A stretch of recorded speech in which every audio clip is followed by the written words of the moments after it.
2.5 میں ہمیں پتا چلتا ہے کلونجی سے علاج کا. کلونجی آپ نے کبھی دیکھی ہے؟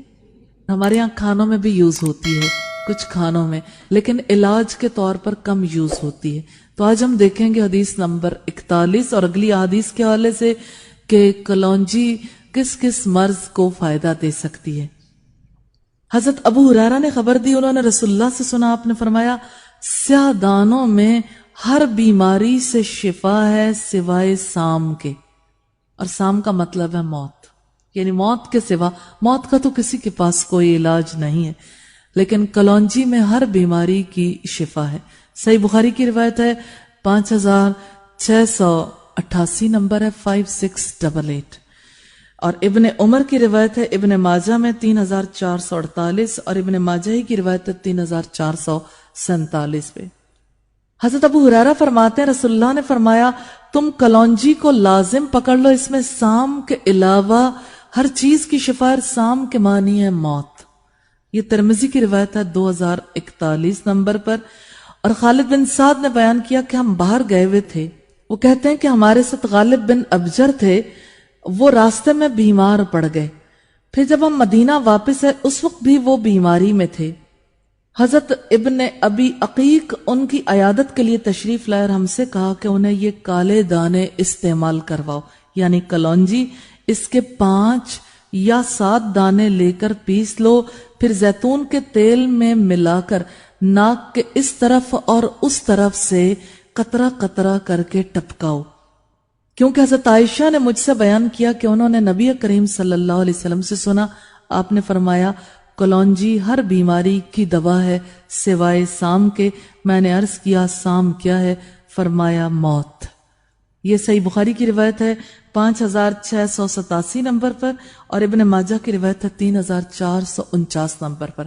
کلونجی کے بارے میں جیسے یہ ایک طریقہ کار ہے کہ اس کے دانوں کو پیس کر زیتون کے تیل میں ملا کر ناک میں ٹپکایا جو سے پتہ چلتا ہے ناک اور حلق کی بیماری کے لیے یہ طریقہ کار مفید رہتا ہے.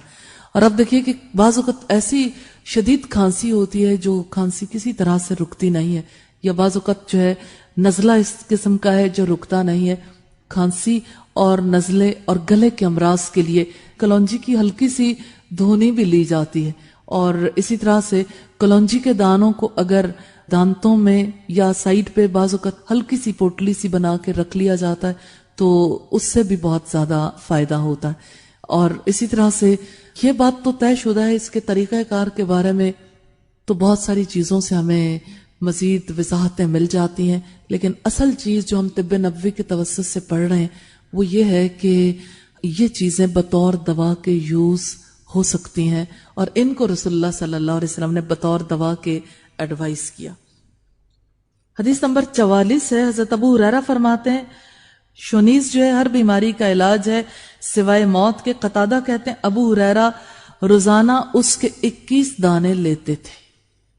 21 دانے کیسے لیتے تھے؟ نارملی جو لوگ باقاعدگی سے کلونجی یوز کرتے ہیں وہ پانی کے ساتھ اسے یوز کرتے ہیں، اور اس کا بڑا فائدہ ہوتا ہے جیسے گھٹنوں کے امراض میں، اسی طرح سے مختلف امراض میں سے مختلف طریقوں سے یوز کروایا جاتا ہے. 21 دانوں کو حضرت ابو ہریرہ کیسے یوز کرتے تھے؟ انہیں ایک کپڑے کے ٹکڑے میں رکھ لیتے تھے اور بھگو دیتے تھے. پھر روزانہ پہلے ناک کے دائیں سوراخ میں 2 قطرے ڈالتے، پھر بائیں سوراخ میں 2 قطرے، اور دوسری بار بائیں میں 2 قطرے اور دائیں میں 1 قطرہ، اور تیسری بار دائیں سوراخ میں 2 قطرے اور بائیں میں 1 قطرہ ڈالتے تھے. یہ ترمذی کی روایت ہے 2070 نمبر پر. اور اس سے ہمیں یہ پتا چلتا ہے کہ کلونجی سے علاج ممکن ہے اور کلونجی جو ہے اس میں شفا ہے.